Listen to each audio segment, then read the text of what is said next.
Imagine being laughed at by an entire gym packed with students, parents, and teachers, all waiting to see you fail, only to watch the room fall silent as you take one single shot that no one will ever forget.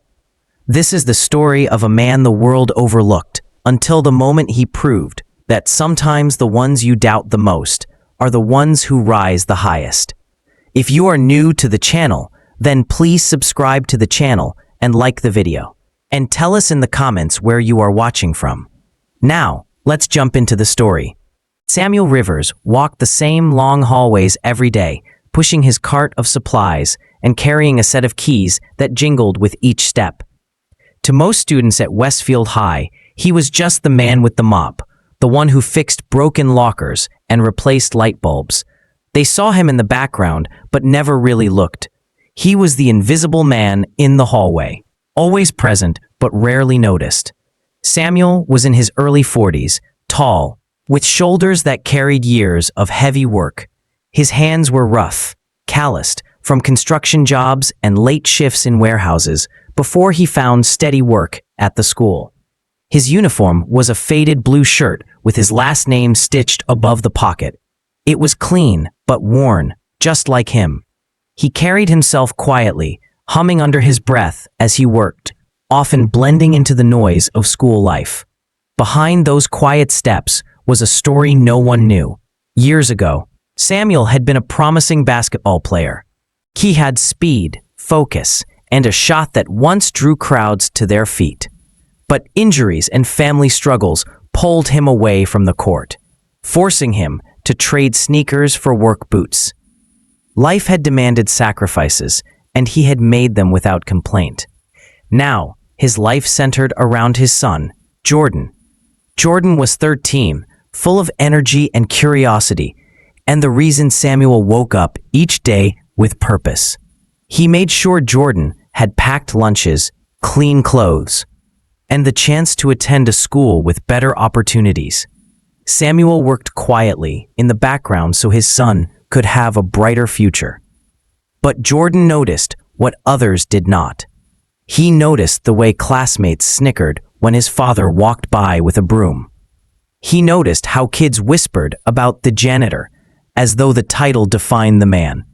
It hurt him, but he rarely spoke about it. He knew his father's strength, but he also knew how cruel young voices could be. Samuel himself never showed anger. He simply kept working, head down, letting the laughter pass. He had learned long ago that people often underestimate those who live in silence. And yet, deep inside, there was a quiet fire, a reminder of the man he once was. The school halls echoed with chatter and slamming lockers, but Samuel moved with a rhythm of his own. When the lights flickered, he was there to fix them. When the gym floor needed sweeping, he was there to polish it until it shone. Every task he took on was done with care, even when no one was watching. To many students, he was background noise. To teachers, he was dependable, the one they called when something broke. To Jordan, he was more than that. He was everything. Yet even Jordan sometimes wished the world could see his father the way he did.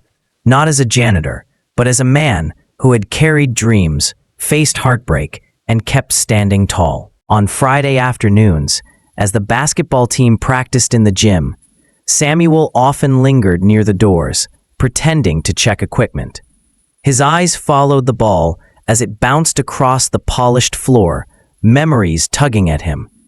The rhythm of the game, the swish of the net, it all reminded him of who he used to be. But he never spoke about it. He simply adjusted the mop in his hand and turned away. Still, fate has a way of waiting patiently. Samuel did not know that soon, the laughter he ignored and the whispers he endured would set the stage for something unforgettable.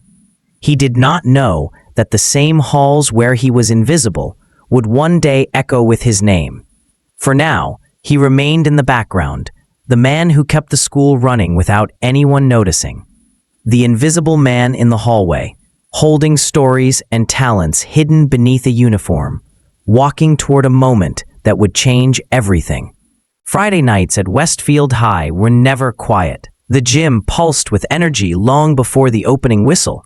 The bleachers were packed with students, parents, and neighbors, all eager to watch the rivalry game that had been talked about all week. Banners waved, cheerleaders led chants, and the sound of sneakers squeaking against the polished floor echoed through the air. The atmosphere was electric, the kind of night that made even ordinary people feel like they were part of something bigger. Samuel Rivers, as always, was at work. His assignment was simple: keep the gym clean, before, during, and after the game. His mop leaned against the wall, and his cart sat quietly in the corner. He didn't complain. He had learned to move through crowded places without anyone paying much attention. He stood near the back, watching, while his son Jordan sat near the student section, his eyes wide with excitement. For Jordan, nights like this were special. It wasn't just about the game. It was about being part of a crowd, about feeling like he belonged to something bigger than himself. Still, he couldn't ignore the way his friends looked at his dad. They laughed sometimes, pointing as Samuel carried trash bags or wiped up spilled soda from the bleachers. Jordan tried to ignore it, but the weight of their whispers never truly went away. The game was close from the start. Westfield's team pushed hard, every basket answered by the rivals. The scoreboard ticked back and forth, the crowd cheering louder with each shot. When the final seconds ticked down and the last attempt bounced off the rim, the buzzer sounded and the score stayed tied. The audience groaned, then quickly shifted into restless excitement. The announcer's voice cut through the noise. Ladies and gentlemen, before we continue, it's time for our halftime challenge. One lucky fan will get the chance to take a half-court shot for a $1,000 prize. The students erupted. Arms shot into the air, voices shouted, and everyone seemed to want their chance. The cheerleaders pointed at sections of the crowd, encouraging the excitement. Phones lit up as kids prepared to record whatever happened next. In the middle of the chaos, a voice rang out from the bleachers. "Let the janitor shoot," someone yelled. Laughter followed, sharp and mocking. Within seconds, more voices joined in. "Let the janitor try. Let him do it." Jordan's stomach dropped. He knew exactly where this was headed. He could see the looks on students' faces, half amusement, half expectation, of seeing something funny enough to share online. It wasn't about giving his dad a chance. It was about making him the punchline of a joke. The chant grew louder, spreading through the gym. "Janitor, janitor." The sound bounced off the walls, each repetition hitting harder. The principal, standing near the scorer's table, hesitated. He looked towards Samuel, then back at the crowd. Finally, with a shrug and a half-smile, he gave in. "All right, Mr. Rivers, would you like to take the shot?" Every eye in the gym turned. Samuel froze for a moment, caught in the glare of attention he never asked for. His heart beat heavy in his chest, and he could hear the whispers, the chuckles, the anticipation of failure. Students lifted their phones, ready to capture a clip they could share, ready to laugh at his expense. Jordan felt his throat tighten. He wanted to tell his dad to walk away, to leave the court and ignore them. He tugged at Samuel's sleeve and whispered, "You don't have to do this." Samuel looked down at his son, and in Jordan's eyes, he saw worry, but also something deeper. He saw hope. He gave a small, calm smile and whispered back, "Sometimes you have to remind people who you are." With that, he stepped away from the corner, leaving his mop and cart behind. The gym fell into a strange mix of laughter and silence as he walked to center court. The basketball waited for him there, spinning gently on the floor as though it had been waiting all along. As he bent to pick it up, the jeers grew louder. "Don't trip, janitor," one student shouted. Another added, "Better stick to cleaning." The voices blurred together, but Samuel didn't let them settle in his mind. Instead, he held the ball in his hands, feeling its familiar weight, heavier than he remembered, yet strangely comforting. The crowd leaned forward, ready for the spectacle. Jordan's hands clenched in his lap, his heart racing. This was more than a shot. It was a moment that could either humiliate his father or remind everyone that there was more to Samuel Rivers than what they thought they knew. As the cheers and taunts filled the gym, a quiet tension settled over the court. Samuel stood tall at the half-court line, ball in hand, ready to face not just the basket, but the eyes of every person who had ever overlooked him. Samuel Rivers stood at the half-court line with the ball resting heavy in his hands. The gym was alive with noise, laughter, and whispers, yet in his mind, all of it seemed to fade into a distant hum. For years, he had been the man who swept the floors and emptied trash cans. Now every eye in the building was locked on him, waiting for him to fail. The ball felt strange at first, as though it belonged to someone else. But as his fingers pressed against the grooves, memories began to stir. He remembered being 17, standing on a court not too different from this one. He remembered the scouts who had come to see him, the way the crowd once cheered his name, and the sound of his mother's voice calling out from the stands. For a moment, he wasn't the school janitor anymore. He was the boy who had once dreamed of something bigger. The laughter from the bleachers tried to pull him back to reality. Students shouted, "Don't miss, and keep to the mop." The words carried weight, but Samuel let them fall away. He bounced the ball once, then twice, the sound echoing through the silence that slowly crept into the gym. Jordan watched from the stands, his heart pounding. His father's shoulders seemed broader than ever.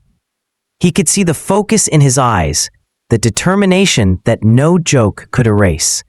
Jordan whispered under his breath, "You can do this, Dad." Samuel bent his knees, lifted the ball, and released it with one smooth motion. The ball sailed upward, spinning gently through the air. Time seemed to slow. The laughter stopped.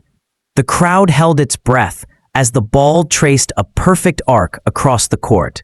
The silence was heavy, stretching across every corner of the gym. Hundreds of eyes followed the ball as it reached its peak and began its descent. It struck nothing but net. Swish. The sound was sharp, clean, and undeniable. For a second, the world seemed frozen. Then the gym erupted. Cheers exploded, drowning out everything else. The same students who had mocked him seconds earlier now screamed in disbelief. Teachers clapped, parents stood, and phones shook as they captured the moment everyone knew would be replayed again and again. Jordan leapt to his feet, his face lit with pride. Tears filled his eyes as he shouted, "That's my dad!" His voice cracked with emotion, carrying across the noise. Samuel did not raise his arms in triumph. He did not boast or bow. Instead, he simply stood tall, the mop still leaning against the wall, the net swaying gently behind him. He pointed toward Jordan, his son, as though to remind the crowd of what mattered most. The principal shook his head in disbelief, a smile spreading across his face. "Ladies and gentlemen," he announced, "we have a winner." Students rushed forward, some still laughing, but now out of amazement, not mockery. "Mr. Rivers, did you used to play?" one asked. "Where did you learn to shoot like that?" another shouted. The respect in their voices was something new, something Samuel had not heard in years. Phones buzzed instantly.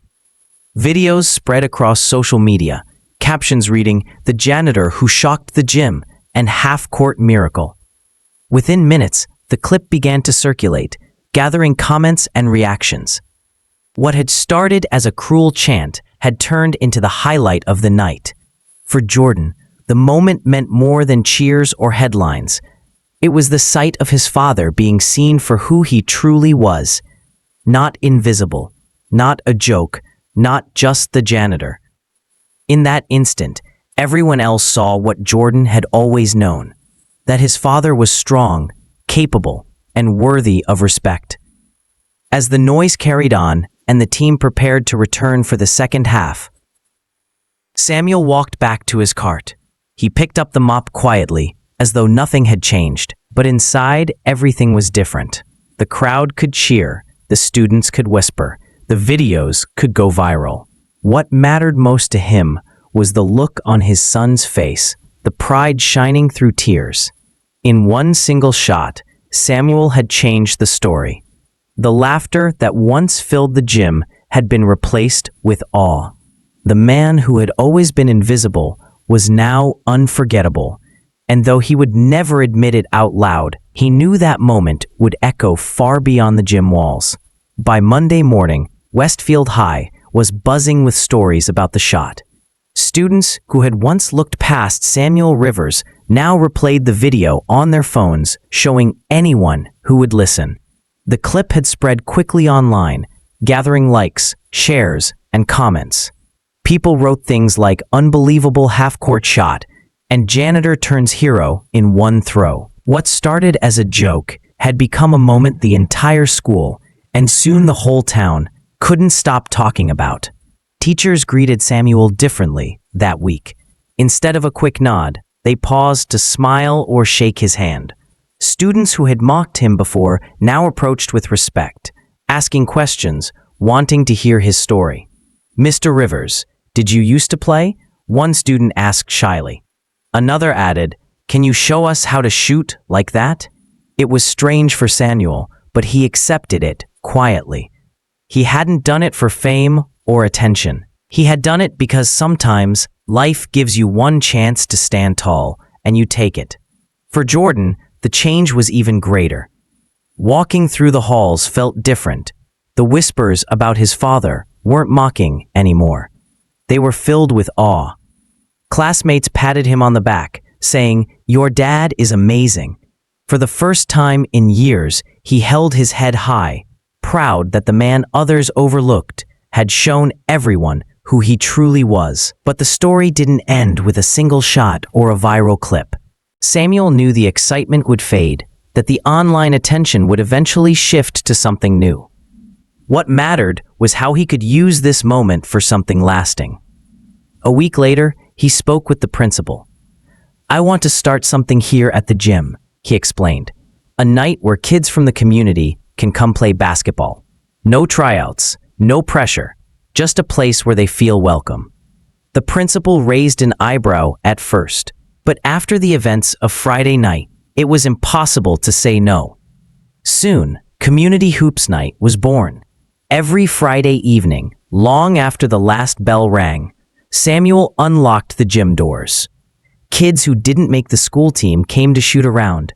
Younger children brought their parents, eager to run on the same floor where the shot had happened. Samuel was there every time, showing them the basics: how to dribble, how to hold the ball, how to believe in themselves, even when others doubted. He didn't care if the shots went in. What mattered was the message. "People will laugh," he told them. "People will doubt you, but you don't stop.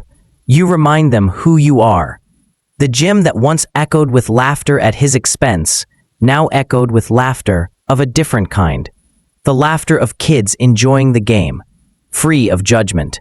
Jordan often joined in, proud to see his father not just as a custodian, not just as the man who cleaned up after games, but as a mentor who gave back. News of the program spread almost as fast as the viral video.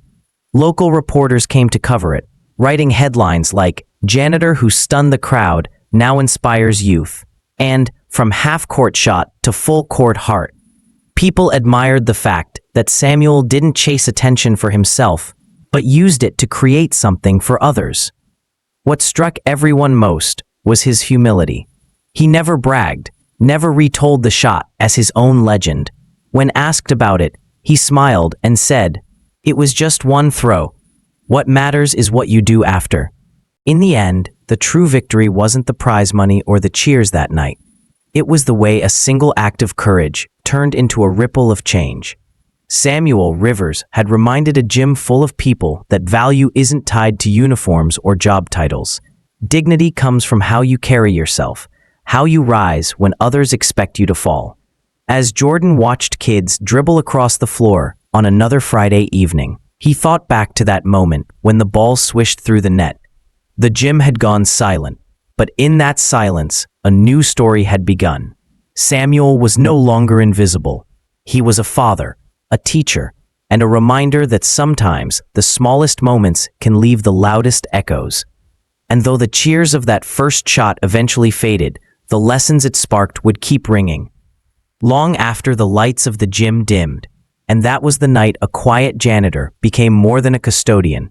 He became a father remembered, a mentor respected, and a man who turned silence into legacy. Thank you for watching, and don't forget to subscribe, like, and share this story to inspire someone else today.